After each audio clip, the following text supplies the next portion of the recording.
Seigneur Dieu puissant, nous te disons merci pour ce moment que nous nous retrouvons ici dans cette salle. Nous te disons merci parce que tu es celui qui permet chaque chose. Merci parce que nous sommes éprouvés aujourd'hui. Nous savons tous que nous sommes poussière et nous retournerons poussière. Merci pour tous ceux qui sont déplacés pour venir soutenir Mathieu et sa famille. Maintenant que nous allons commencer la soirée, nous te prions que tu diriges toi-même et que tu nous accordes ta grâce au nom de Jésus. Amen. Nous allons nous asseoir et nous allons écouter quelques paroles. Merci.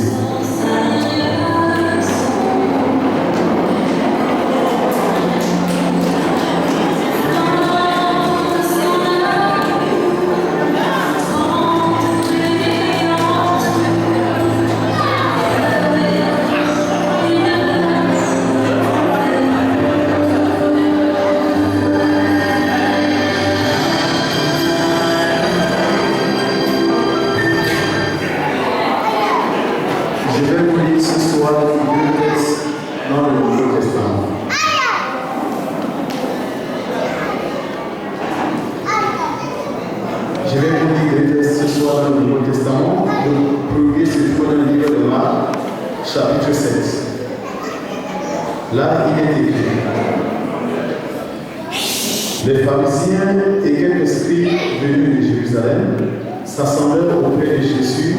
Il vit quelques-uns de ses disciples prendre leur repas avec des mains impures, c'est-à-dire non lavées. Or, les pharisiens et tous les juifs ne mangent pas sans s'être lavés soigneusement les mains, conformément à la tradition des anciens. Et quand ils reviennent de la place publique, ils ne mangent qu'après être purifiés.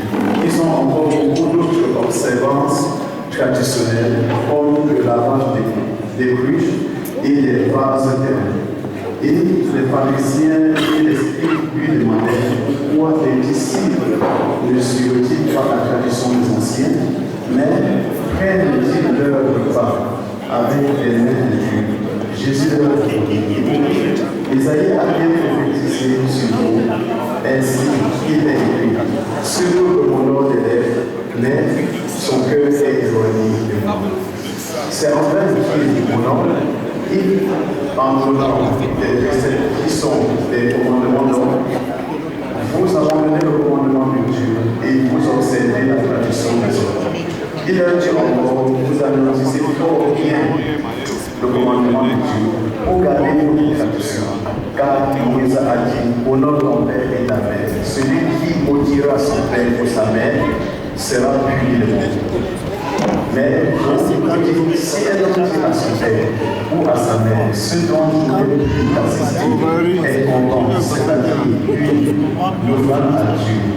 Vous ne le laissez plus rien faire pour son père ou sa mère. Annulant ainsi la parole de Dieu par votre tradition que vous avez établie. Et vous faites beaucoup d'autres choses semblables. Ça, c'était le premier. Je vais vous lire encore le deuxième question.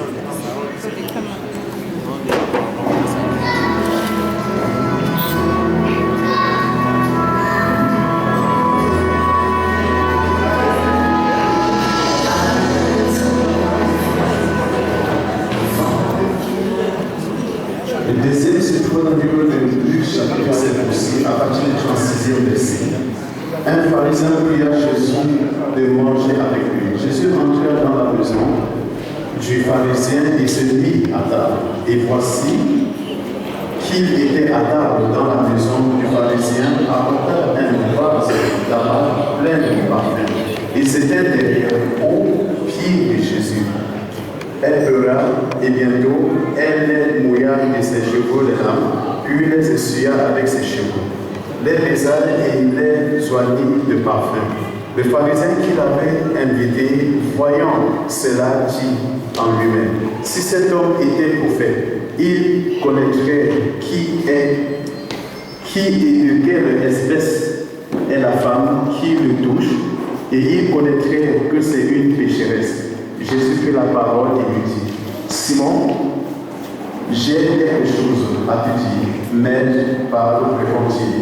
Un créancier avait 2 débiteur, l'un devait 500 deniers et l'autre 50. Comme il n'avait pas de quoi payer, il remit à tous 2 leurs dettes, lequel donnera le plus. Simon répondit celui, je pense, auquel il a le plus remis. Jésus lui dit, tu as bien jugé. Puis, se tournant vers la femme, il dit à Simon, vois-tu cette femme? Jésus, je suis entré dans ta maison et tu ne m'as point donné d'eau pour laver mes pieds, mais elle les a mouillés de ses larmes et les a essuyés avec ses cheveux. Tu ne m'as point donné de baiser, mais elle, depuis que je suis entré, elle n'a point cessé de me baiser les pieds. Tu n'as point versé d'huile sur ma tête, mais elle n'a versé du parfum sur mes pieds. C'est pourquoi je dis, ces nombreux péchés ont été pardonnés. Non, car on équilibre. Il faudra que chacun. mais celui à qui on pardonne peu est lourd. Et il dit à la femme, tes péchés sont pardonnés. Ceux qui étaient à table avec lui se mirent à dire en lui-même, qui est celui-ci qui pardonne les péchés? Mais Jésus dit à la femme, ta foi t'a sauvée, va en paix.